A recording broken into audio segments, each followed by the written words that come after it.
In 2017, the Chinese government decided that the embassy which they had occupied since 1877 at Portland Place in London was no longer big enough for its ambitions. A year later, they purchased the 5.5-acre Royal Mint Court complex next to the Tower of London for £255 million.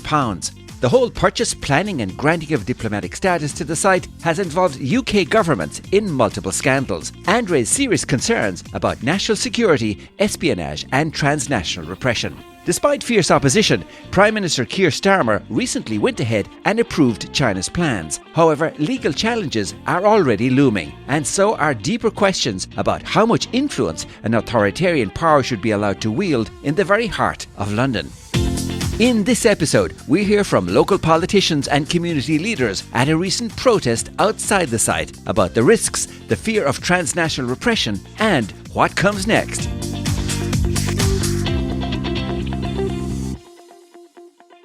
Hello and welcome to Perspectives with Neilo, where we go beyond the headlines to examine how foreign influence, economic pressure, and political fear quietly shape modern democracies. I'm your host, Neil O'Sullivan. If you haven't already done so, we'd really appreciate it if you could hit that subscribe button and follow us, as it really helps with episode discovery. The Royal Mint Court in the Tower Hamlets district of London was, as the name suggests, where Britain minted its coins from 1809 until 1967. Before that, in the 14th century, it was the site of a Cistercian abbey. After the Mint relocated, the site was redeveloped in 1987 by the Crown Estate Commissioners, with a new office and residential block of 100 homes added to the complex, alongside the two remaining Grade 2 listed Mint buildings. In 2017, the Royal Mint Court was again up for redevelopment, and in 2018 it was purchased by the People's Republic of China to be used for their new London embassy. The change of ownership meant that the Chinese government became the new landlord for the 100 leasehold homes as well. Boris Johnson, who was Foreign Secretary at the time, granted the property diplomatic status, and China submitted an initial planning application. When Johnson became Prime Minister in 2019, he hired Edward Lister as Chief Strategic Advisor. Lister had previously been a non-executive director at the Foreign Office, but in 2021, an investigation by the Sunday Times revealed that while Lister had been working for the Foreign Office during negotiations with China, he was also connected to other parties involved in the property deal. He resigned a few months later. In 2022, Tower Hamlets Council unanimously rejected the embassy planning application, citing the potential harm to the historic site and surrounding area. China did not appeal. After the Labour Party won the UK general election in 2024, China resubmitted the same plans, and shortly afterwards, Chinese leader Xi Jinping raised the topic during his first phone call with Sir Keir Starmer. Weeks later, Angela Rayner, then the Housing Secretary and Deputy Prime Minister, called in the planning application, taking control away from the local authority. Most of the planning documents submitted to Tower Hamlets Council were heavily redacted for what China described as security reasons, a move that led Angela Rayner to delay approval and demand clarification. The Metropolitan Police also objected on the basis that the space outside the complex could not contain protesters and demonstrations might spill into the road. However, later in 2025, it dropped its opposition after re-examining a 3-year-old technical document commissioned and paid for by China. Last December, the Sunday Times quoted a source from UK security services who expressed concern with the disproportionate scale of China's new mega-embassy and the security implications it brings with it. And while they indicated they could only advise the government on the risks, they concluded that the consequences could be massive, politically, for business, and for dissidents living in the UK. A subsequent article in The Telegraph on January 13th reignited fears that China could be constructing a spy centre underneath the embassy site, when it revealed that the unredacted plans showed a concealed room running immediately alongside fibre optic cables critical to the City and Canary Wharf, London's financial hubs. The plans also included a network of 208 secret rooms beneath the mega-embassy. Meanwhile, concerns continued to be echoed by opposition parties and Labour's own backbenchers. However, none of this was enough to convince the Starmer administration to deny the planning request. On January 20th of 2026, the Secretary of State for Housing, Communities and Local Government, Steve Reed, granted approval for the redevelopment of Royal Mint Court into the proposed Chinese mega-embassy. On the weekend before the announcement, protesters gathered for the 10th time on the streets outside the embassy site. I went along to hear their concerns, and I first spoke with Sir Ian Duncan-Smith, who is an MP for Chingford and Woodford Green and a former leader of the Conservative Party. Well, this is one of a series of protests because the government is about to make a very significant decision about the site behind us, which is the site of the Royal Mint, which the Chinese government bought and have tried to get planning permission to turn it into an embassy. It would become the largest embassy in Europe, and they want to have 200 more so-called diplomats here on site. And our concern about this, first of all, is it would be far too dominant, it's far too big, and importantly there's cabling that goes right beside the side of this embassy, which goes into the City of London, also security cabling. The government has, I think, lied about. First of all, it said there was no such problem, there was no such cabling. We now discover from the unredacted plans that it's right there. And they have plans to build rooms right beside it, down below the ground. So, in all of this, it's really whether they see China as a threat or not. And most of us, including many of the Hong Kong people who have fled from persecution, see China as a distinct threat. And this will increase their power to get after many Hong Kong Chinese and others. I'm sanctioned by the Chinese government, but they chase them. They put out notices to ask them to be brought to the embassy for payment of a bounty on their heads. It's atrocious, and the government's allowed it to happen. So there's the transnational repression threat. There are other things people talk about as well. What are the other kind of threats that come to mind, apart from espionage, maybe? Well, espionage, of course, is a big one. The other one, of course, is right now they are able to bring more people in, which is the critical thing, because those people will then be set to target all of those individuals. So you'll see a massive increase in transnational repression. The government's been very hesitant about defining China in the foreign influence registration scheme as in the upper tier, which would define them as a threat, which would make the government do further things to check them, to be very careful about their diplomats, not to allow the numbers that are coming in. And the problem about this embassy here, it's very dominant right here in this particular space. It's very close to all sorts of areas, like the financial centre, the City of London, which is critical, and also it on the lines from the Canary Wharf. It also controls the traffic, etc., moving north-south. So the Chinese embassy is in the wrong place, completely the wrong place. I don't say they can't have an embassy, they've already got one. What I say is this embassy is in the wrong place for the wrong government. But China-UK trade is a big thing. I think since between 2005 and 2024, China has invested about 105 billion US dollars into the UK. They're your third largest trading partner, as I say. What about that difficulty of balancing the trade and the economic relationship with the diplomatic one? Well, I question the sort of scale of the investments they're putting in, what they're aimed at. They now control a significant number of very critical utilities, from water boards to the electricity system. They have invested in all of these. They've basically bought out a number of these companies. They're aiming to get Thames Water as well while they're at it. The government seems to be completely blank about all of this. They don't seem to have an opinion. But some of those investments give them control. That control makes them very powerful now here in the UK, and a threat to shut things off, an ability to put in, for example, into buses that they now sell across the UK. They've got kill switches on those, we now know that. They had kill switches, for God's sake, in the Prime Minister's car, what's called the IoTs, the Internet of Things. They have those in all of their products. The second bit about the trade with them, it's very dodgy because they dump goods on us, which they have subsidized against the World Trade Organization's rules. They do bank subsidies. They're up to 100% of bid value, which means they have crushed all the opposition, all other countries' capability to compete. And one of the areas that we're very worried about is enslaved labor. You know, we know about Xinjiang and the genocide that is taking place. So all of that is part of why dealing with them is very, very difficult, because they're not working on the same basis that everybody else is under international rules. And they're gaining traction here in the UK by using slave labour, subsidised work, and dumping products like steel, etc., on our markets. Well, what does it take then for the UK to have a clear and consistent strategy to deal with this type of thing? Well, it starts by, we created this thing called the Foreign Influence Registration Scheme.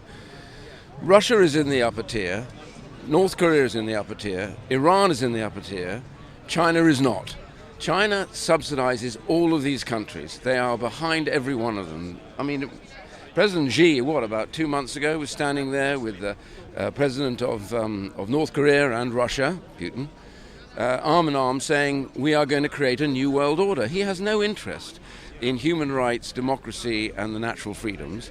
His view, and he's never been in any way behind saying this, he's always said, we believe that China's form of government, the same perhaps as agreed in North Korea and in Tehran and also in Moscow, is the way the world should move forward, and we intend that to be the case. In other words, the New World Order will get rid of all the things that we cherish and replace them with autocratic rule. And that is not what I stand for. To get back to this installation here, this new embassy, given you alluded to the size of it and the number of staff that could be here, what about the threat to neighbouring countries? I mean, I come from Ireland. We're a pretty small country, but there are other European neighbours as well.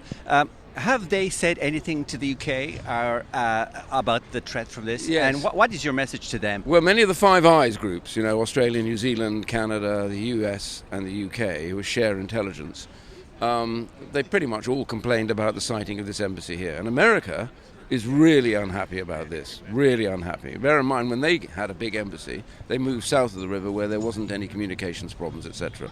This is right in the heart of business London. So first of all, many of those countries. In Europe, many of them are taking a very different view about China. For example, they are actually tariffing much of the goods that China now wants to send over, solar arrays, wind farms, all those sort of things, because they know slave labor and also subsidized work is taking place.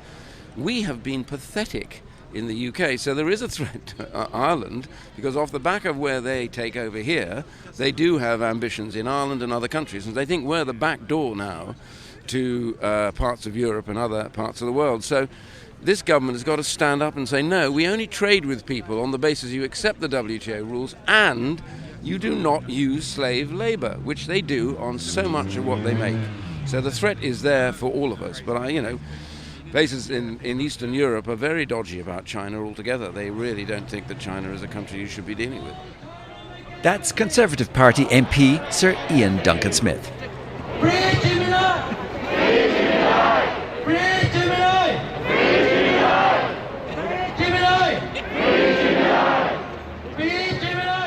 Many of those protesting at this event were Hong Kong nationals who fled to the UK following China's introduction of the national security law in Hong Kong in 2020.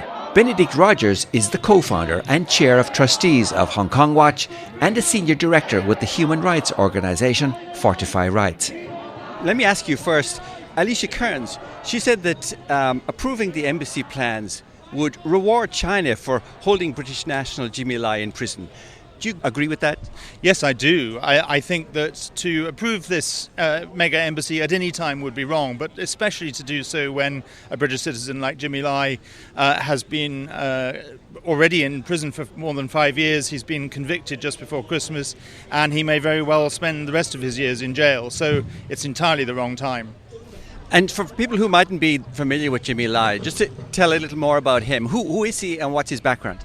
So he is a 78-year-old entrepreneur, a very successful businessman, particularly in the media business. He founded the pro-democracy newspaper Apple Daily, and he's also been a prominent pro-democracy campaigner.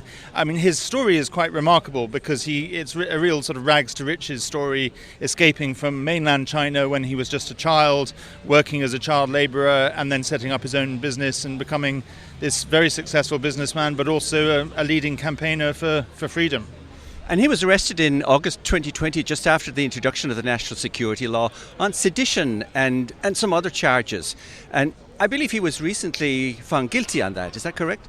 That's correct. Just before Christmas, I think it was the 15th of December, he was found guilty of both sedition and also collusion with foreign forces under the national security law. He is a British national. Have the UK government been good or doing enough, in your mind, to support him and raise awareness of his case? I don't think they've done nearly enough. Of course, they have done some things. They have raised his case. They've spoken out. Ministers have met his son. But there's much more they should be doing. And in my view, this embassy shouldn't go ahead, but if it is to go ahead, it should be conditional upon his release. And also the Prime Minister Keir Starmer, who's possibly going to visit China at the end of the month, that visit should be conditional on Jimmy Lai's release. And he's been held, you mentioned there, he's been in prison for many years. Solitary confinement, we read it in the papers. Seems like a very harsh method of detainment for such an elderly gentleman. Absolutely. And the reports I've heard are that not only is it solitary confinement, but he's allowed less than an hour a day of exercise. There is a window in his cell, but that's been deliberately blocked off, so he has no natural light, and his health is rapidly deteriorating. So an important cause. Just to talk a little bit about what's going on here, we have lots of Hong Kongers here protesting against the plans for this mega embassy. I know many of them fear transnational repression and monitoring by Chinese authorities and so on.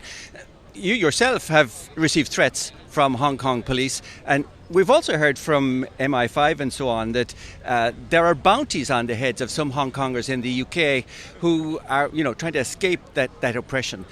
Can you tell us a little bit about all of that, and again, how you think this embassy may play in to that whole thing? Well, you're absolutely right. Transnational repression has increased very significantly. As you mentioned, I myself have had some experience of it. I've had threatening letters at my home. My mother has received threatening letters. I've also been threatened with a prison sentence in Hong Kong by the Hong Kong police. But even more importantly, there have been Hong Kong activists who, for example, have had really offensive and unpleasant AI-generated sexual misrepresentation sent to their neighbours. There are people who've had bounties placed on their heads, and the security services have warned that this is a really serious matter. So this embassy comes at entirely the wrong time, because such a huge embassy will only increase China's transnational repression. So whether they get planning or not, whether it's denied or approved, the Chinese government will still own this property. I believe it still has diplomatic approval. So in the longer term, does the UK need a better strategy in terms of addressing the behaviour of the Chinese government in its country? Absolutely, we need a better strategy. No one would suggest that we shouldn't trade with China. I mean, that it's such an important economy, that's just not practical. But we should be looking very carefully at where we allow China to invest, and making sure that they don't invest in our critical infrastructure, that we diversify our supply chains, that we don't give them strategically and historically significant properties like this one, and that we, of course, talk to China, but talk to them on our terms about our values, and making sure that we defend our national security. As you heard in my discussion with Benedict Rogers there, according to MI5, Hong Kong police have issued bounties against more than a dozen pro-democracy activists who live in the UK, and there have also been increased reports of harassment and surveillance. I spoke to a number of Hong Kongers at the protest to hear their concerns about the mega embassy. First, I spoke to a lady called Lee. Well, I come here today because we have to make a statement about our view against this Chinese mega embassy. And what he has just said, I would say there's no place in this world for this building or for this infrastructure, because it really intrudes everyone's privacy and security. What are you afraid about most if they establish a huge embassy here? Well, think about you have a spy at your back door. How about it? Yeah. And if you think about the history of what the CCs have done in the past almost 100 years to its own people, all right? So we can understand as to why war between two countries or two nations, but using your power, your forces, your military forces against your own people, that's beyond genocide. So that's what we fear of. We want freedom of speech. We want to treasure the rule of law. And none of this exists in that world, which is why we have to make a stand. So if the British government say no to this embassy, to the planning here, is that enough? Should they do more? They should do more, but one step at a time. All right, first of all, do not delay this decision any further. It has been postponed and postponed for a couple of months.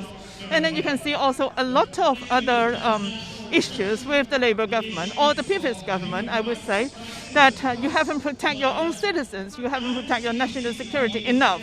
So, I mean, there are a lot of things that we can pinpoint as to in terms of the security concerning the British government, the people here. Why did you come here today? To stand against this mega embassy project, which would be harmful to UK and to the world. And why? What kind of things would you fear? Well, we have all seen what the Communist Party of China has been doing.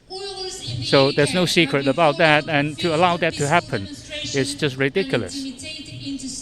It seems, though, that like the UK government and many other governments also feel the need to trade with China. And if they criticize China or say anything they don't like, then China won't trade with them anymore. So what is your advice to them? Well, that's bilateral. I mean, It's a two-way thing. right, Yeah. right. You don't have to kneel down to do that. So stand for your values, basically. Right. I mean, this country has a great history. I mean, I don't understand why they would come to this point that they have to do that. This is, I mean, just unthinkable. Xi Jinping, shame on you! Xi Jinping, shame on you! Xi Jinping, shame on you! Xi Jinping, shame on you! Xi Jinping, shame on you! Xi Jinping, shame on you! I would say not all the Chinese people are little pink. Little pink is some like you know what I mean, Little right? pink. Yeah, little pink, right?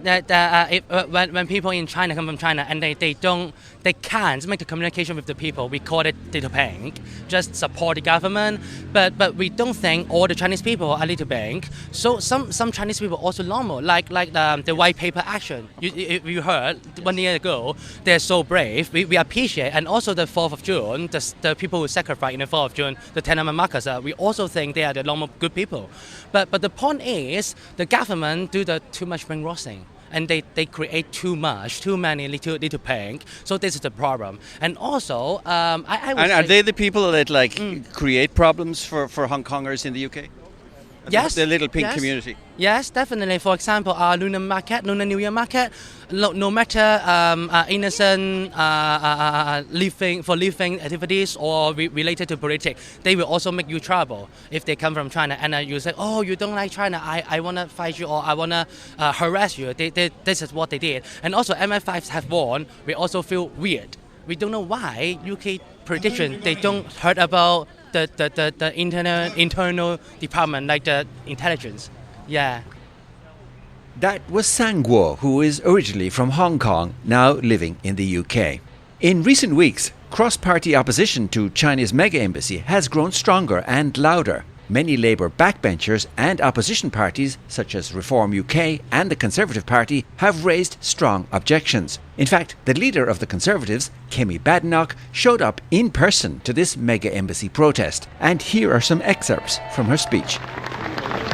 For those of you who don't know, I grew up under a dictatorship. I know what it is like to live under a government that you are terrified of. I know what it is like to be afraid of what will happen to you if you speak out, for journalists to be murdered, for people to be hounded out of the country. I understand, and that is why I know it is wrong for this super embassy to be built here on this site.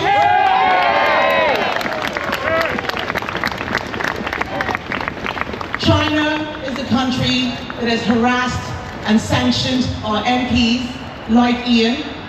China is a country that has harassed and abused British nationals connected to China. It helps our enemies like Russia. It keeps slaves. It disrupts the global trade system.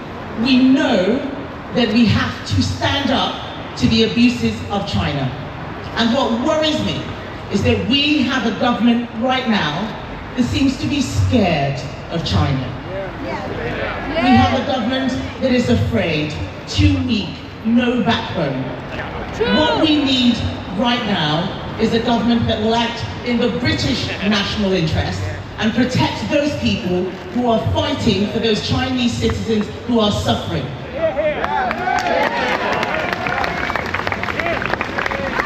I am standing here with you today because I believe in freedom. I am standing with you today because I know what it is like to live without freedom. We take it for granted in the United Kingdom because we have had it for so long. But those who have lived under repressive regimes, those who have lived under authoritarianism, those who have lived under communism know what that suffering is like, and we do not want to see that here.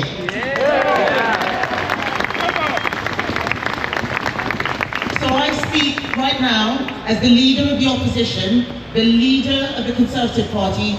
I stand with you. I tell you that I will always fight for freedom, and I am calling on the government to stop this decision. We do not want a country that spies on our MPs having this super embassy right here. And I will do everything within my power to continue speaking on your behalf. All of you here today are so brave. I see the bravery. I know how difficult it is. I do not want you to be spied on. I do not want you to be hounded. I do not want you to be chucked into a makeshift police station. This is a free country. We must always guarantee freedom, and we need a government with a backbone and a Prime Minister who is not weak, who will look after our national interests and make sure that he supports British values, of which freedom is the primary one. So thank you, ladies and gentlemen. Thank you, all of you. I'm so glad to be here, and I will continue doing everything that I can to fight for your cause. Thank you. That's the Conservative Party leader, Kemi Badenoch, speaking at the mega embassy protest on Saturday, January 17th last. As we mentioned in our introduction, the Royal Mint Court complex contains 100 leasehold homes, and the Chinese government became their new landlord after it acquired the site in 2018. Some media sources have reported that China plans to demolish the housing and that the families will be told they have to move out. We spoke to Mark Nygate, a Royal Mint Court resident who has led the campaign against the embassy. Mark, I guess a lot of people hear about this mega embassy, but they don't maybe realise that there are residential units as part of the site, and you're one of the residents. Correct. How long have you lived there? I've lived here for 27 years. That's a long time. Not really. Well, it surely feels like home. It is home. It's home. I said to my partner, I've never moved from there. Because it's wonderful. We've got Tower, London, we've got that. We've got into the city in no time at all. Very central. It's very central. It's lovely. And it's perfect for work. And how many families live there? There's 100 flats and maybe about 200 citizens. And so what happens now that the China own this property? Well, they're our landlords. That then gives them the rights as a landlord to come and do what they want. And it's part of our concerns about our safety, security and privacy is that if they are monitoring our car park and see something that's going on, they may decide, let's go and investigate. We're a landlord, we can come and enter. And then they just could cause any sorts of issues. Are they going to allow you to keep living there though, or are they going to ask you to move out? This is a very good question because we don't really know. Our fear is that they will try and move us off. As soon as they get permission. In fact, in the Sunday Times on the 21st of December, last year, there was an article which it was said that the embassy will move the residents out and will demolish the blocks and the offices that are there. So that has added to our fears about what their plans are. We had meetings with them really early on. Basically, we were trying to build up a relationship and show the mutual respect. And our very first meeting, we took a red box with some coins in, which reflected the Royal Mint. Gave it to the people who were at the meeting, said give it to the ambassador. As part of our introduction, what we got faced with was them turning up with their cameras, filming us actually at the meeting. Well, that's not really what we call the respect. Yeah. We've approached them about a number of things in the really early days. They said, oh, you don't understand, we don't have that kind of money. But we're not asking for much. You're our landlord, you have a certain responsibility. So the fear has always been in the background that they don't really care about us. They want us to say yes to the embassy, but ultimately they want us off. And then they'll make that east side of the estate secure with another high wall or better security.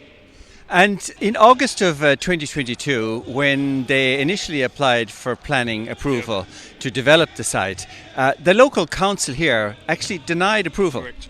We made presentations at that meeting, and we quietly said it was about safety and security, and they rejected it on security grounds, and it was unanimous. They rejected it completely. But at that point, there was a comment that they have 6 months to apply and appeal. So we were waiting for that to happen, and they never did. So then, as soon as the new government came in and suddenly put that appeal in and put a new application in, at that point we thought, well, this is going to be another fight.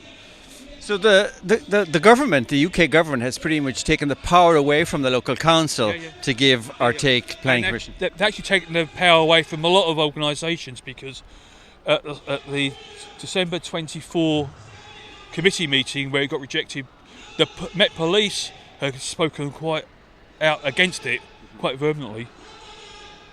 But then the government have already called it in, and then within a month of that happening, suddenly the Met Police changed their position. We got Tower Hamlets changed their position because they couldn't think to support it, and then we got the security services changed their position. TfL came out with all sorts of weird figures to say it's not a problem, some demonstrations. So you would think, because it's the job of the UK government, right, to look after its citizens, and you're a citizen. You think that. So you have no visibility at all into where things can go at this point, whether or not it's approved or denied. The visibility we've got is to do be involved in demonstrations, and to be able to get the press on that. Whenever we've done things, because we're only 100 families, compared with the bigger geopolitical picture, compared with the transnational issues, we are small. But what will happen is, if it gets approved and we step forward to the judicial review, we, as the most affected by this, will have to do the judicial review, and therefore our image and picture will be a lot clearer. So that's the intention. So that's the next step, really. That's the next step. That's Mark Nygate, one of the Royal Mint Court residents. Shortly after the UK government confirmed approval of China's mega embassy on January 20th, the residents formally announced that they will be launching a judicial review, in which they plan to argue that the government's decision was predetermined. They plan to ask the government to disclose all information about meetings and calls between Prime Minister Keir Starmer and Xi Jinping in the run-up to the planning decision. And they will argue that key documents were withheld during the planning process. The residents have launched a GoFundMe page to raise funds for this expensive legal battle. And in an amazing turn of events, it exceeded its target of £145,000 within just 12 hours of the government's mega embassy announcement. We've placed a link to the residents' GoFundMe page in our episode description and on our blog site at pwneilo.com. It provides an excellent summary of the background to this whole story in both English and Mandarin, and is an important case definitely worth supporting. While on the one hand, it's extraordinary to see the dangerous level of influence that the Chinese Communist Party has achieved with this Labour government, it's also encouraging to see the strong pushback from the opposition and the increasing awareness in the media and among the British public on the issues at stake here. The role of the Inter-Parliamentary Alliance on China, or IPAC, has been particularly effective. Meanwhile, Keir Starmer is scheduled to visit China in the next few weeks, the first visit for a UK Prime Minister since 2018. On the agenda are talks to strengthen economic ties and a request to approve an 8-year-old planning application to redevelop the UK's ageing embassy in Beijing. Former US Secretary of State George Shultz was once quoted as saying that negotiations work best when both sides have something the other wants. Unfortunately, in this case, Sir Keir Starmer would appear to have already given away what the CCP wanted.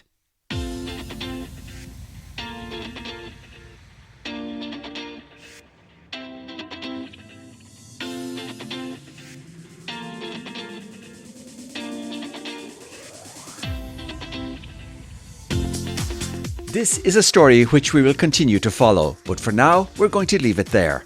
I would like to sincerely thank all my guests, Sir Ian Duncan-Smith MP, Benedict Rogers, co-founder of Hong Kong Watch and director of Fortify Rights, also Lee, Anonymous and Sang Guo, and Mark Nygate from the Royal Mint Court residents. I'd also like to thank all the other people I spoke to but were not able to include here because of time constraints. As always, you can dive deeper into the topics discussed on our blog site, where you'll find links to the Royal Mint Court Residence GoFundMe page, the UK government's planning decision, and much more. You can find our blog at pwneilo.com. We'd also love to hear your feedback. Drop us a comment on our Perspectives with Neilo social media pages, or whichever app you use to listen to the podcast. If you enjoyed this episode and you don't want to miss any future episodes, we'd really appreciate it if you could hit that subscribe or follow button. This is the best way to support us and really helps motivate us to keep producing content. But that's where we leave it for now. Thank you for listening and for all your support. And until the next time, Slán agus Beannacht.